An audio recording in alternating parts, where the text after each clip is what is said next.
नमस्कार दोस्तों, राजू सर के नाम से इस YouTube चैनल में आपका हार्दिक स्वागत है। आज की वीडियो की इस कड़ी के अंदर एक नया टॉपिक है और टॉपिक का नाम है थ्रोम्बोफ्लेबाइटिस।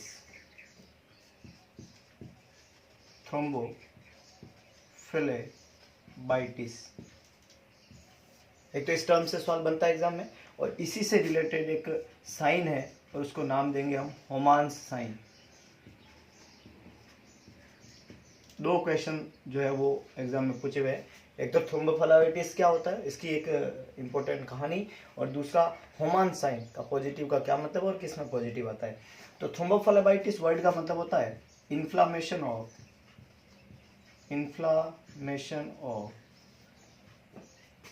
Internal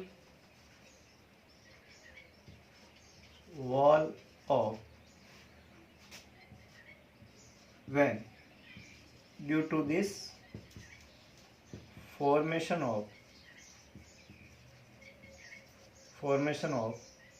thrombus.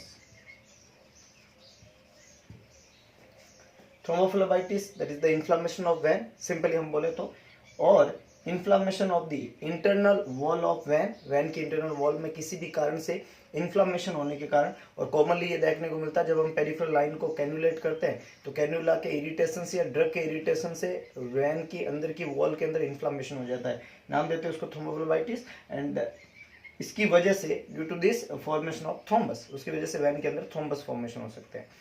थ्रोम्बोफ्लेबाइटिस से थ्रोम्बस फॉर्म होते हैं, और थ्रोम्बस अगर फॉर्म होके वेन में जो है डिजोल्व नहीं हुए तो उसकी वजह से ब्लड के फ्लो के अंदर ऑब्स्ट्रक्शन हो सकता है। तो that thrombus it may lead to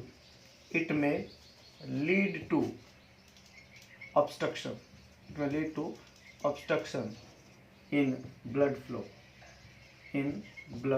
flow, और इसकी वजह से ब्लड के फ्लो में क्या हो सकता है, ऑब्स्ट्रक्शन। तो thrombophlebitis the inflammation of internal wall of the vein due to this formation of thrombus, it may lead to obstruction in the blood flow. और ये थ्रोम्बस, ये क्लॉट, ये थ्रोम्बस एम्बोलस बन के या एज ए थ्रोम्बस वेन के अंदर जो है ब्लॉकेज कर सकता है। थ्रोम्बोफ्लेबाइटिस जो होती है वो बेसिकली दो तरीके की होती है, सुपरफिशियल थ्रोम्बोफ्लेबाइटिस और डीप थ्रोम्बोफ्लेबाइटिस। थ्रोम्बोफ्लेबाइटिस दो तरीके की होती है। फर्स्ट होता है superficial thrombophlebitis, superficial thrombophlebitis. Superficial मतलब सुपरफिशियल वेन के थ्रोम्बोफ्लेबाइटिस। ज्यादातर कैनुला लगाने पे ये इस तरह की थ्रोम्बोफ्लेबाइटिस देखने को मिलती है, जिसके क्लिनिकल साइन जो होते हैं सुपरफिशियल थ्रोम्बोफ्लेबाइटिस के वो रहते हैं, पेन रहता है साइट के ऊपर, साइट वार्मथ रहती है, गर्म रहती है, रेड रहती है, एडिमा रहता है, हालांकि एडिमा इतना ज़्यादा नहीं होता लेकिन फिर भी एडिमेटस रहती है, पेन वार्मथ और रेडनेस, है ना। ये क्लासिकल साइन होता है सुपरफिशियल थ्रोम्बोफ्लेबाइटिस के। और उस साइड पे हल्की सी हार्डनिंग देखने को मिलेगी, हार्डनिंग, ये सुपरफिशियल थ्रोम्बोफ्लेबाइटिस है, सुपरफिशियल वेन के अंदर होता है। ज़्यादातर पेरिफेरल लाइन जब हम कैन्युला लगाते हैं तो उस जगह पे कॉमनली ये देखने को मिलता है। नाम देते हैं सुपरफिशियल थ्रोम्बोफ्लेबाइटिस। किसी स्पेसिफिक ट्रीटमेंट की जरूरत इसके अंदर नहीं होती है। सिंपली हम कैन्युला को रिमूव कर देते हैं और उसको उस एरिया में कोल्ड एप्लीकेशन या warm application according to the necessity करते हैं, और some time local application gel काम में लेते हैं। जैसे हॉस्पिटल सेट में नॉर्मली थ्रोम्बोफोब जेल अपन काम में लेते हैं, जो कि इसके ट्रीटमेंट का पार्ट बनती है। बाकी कोई स्पेसिफिक ट्रीटमेंट की जरूरत सुपरफिशियल थ्रोम्बोफ्लेबाइटिस में नहीं रहती है। दूसरी तरह की थ्रोम्बोफ्लेबाइटिस जो रहती है उसको डीप थ्रोम्बोफ्लेबाइटिस के नाम से जाना जाता है।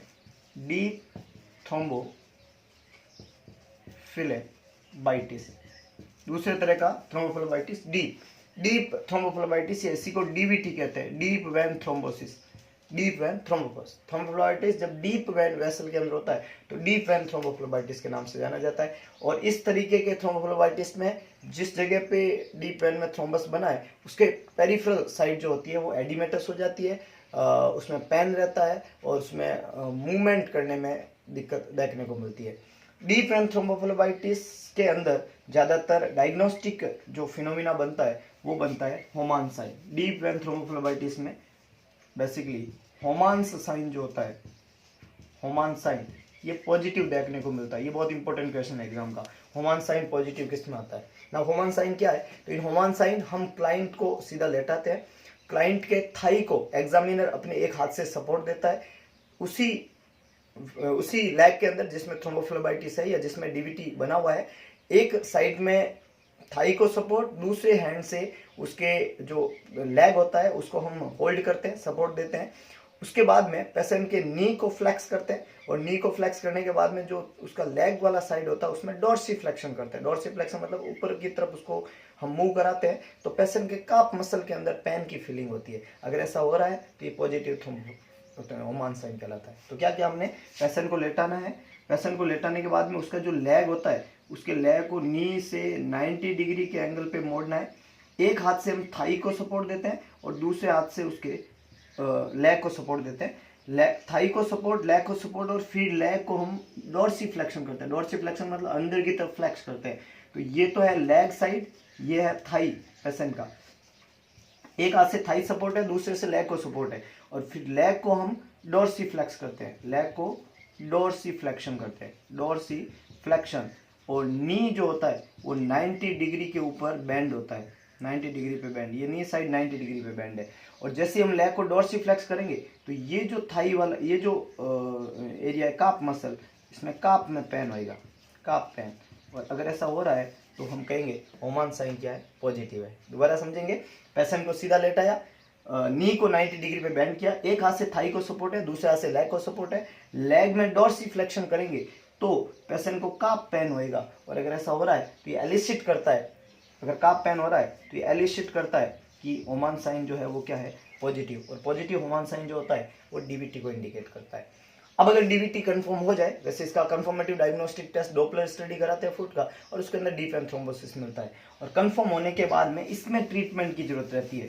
वैसे हमने कहा सुपरफिशियल थ्रोम्बोफ्लेबाइटिस में ट्रीटमेंट की जरूरत नहीं रहती है, लेकिन अगर डीप वेन थ्रोम्बोसिस हो जाए तो इसमें ट्रीटमेंट की जरूरत रहती है। और एज ए ट्रीटमेंट हम इसके अंदर एंटीकोएगुलेंट्स काम में लेते हैं। Anticoagulants heparin and warfarin, heparin and warfarin therapy देते हैं। अगर डीवीटी सीवियर टाइप की हो तो थ्रोम्बोलाइटिक एजेंट भी काम में लिए जाते हैं, पर हिपेरिन और वारफेरिन ड्रग तो इसके अंदर बनता है। तो आज एक बेसिक टॉपिक हमने पढ़ा, thrombophlebitis, inflammation of the vein, और due to the inflammation there is formation of thrombus and it may lead to blockage. Thrombophlebitis superficial या डीप हो सकती है। सुपरफिशियल थ्रोम्बोफ्लेबाइटिस जो होती है उसमें किसी ज़्यादा मैनेजमेंट की जरूरत नहीं रहता है, और सुपरफिशियल थ्रोम्बोफ्लेबाइटिस जो होता है वो ऑटो ट्रीट है। लेकिन इन डीप वेन थ्रोम्बोसिस या डीप वेन थ्रोम्बोफ्लेबाइटिस जो होती है इसमें एंटीकोएगुलेंट थेरेपी काम में लेना पड़ता है। ओमान साइन थ्रोम्बोफ्लेबाइटिस से संबंधित है, या मैं कहूँ डीप वेन थ्रोम्बोसिस से संबंधित है, जिसमें काप मसल में पेन होएगा। जब हम नी को 90 डिग्री पे बेंड करके डॉर्सीफ्लेक्शन करेंगे लेग को, तो काप मसल में पेन पॉजिटिव ओमान साइन को इंडिकेट करता है।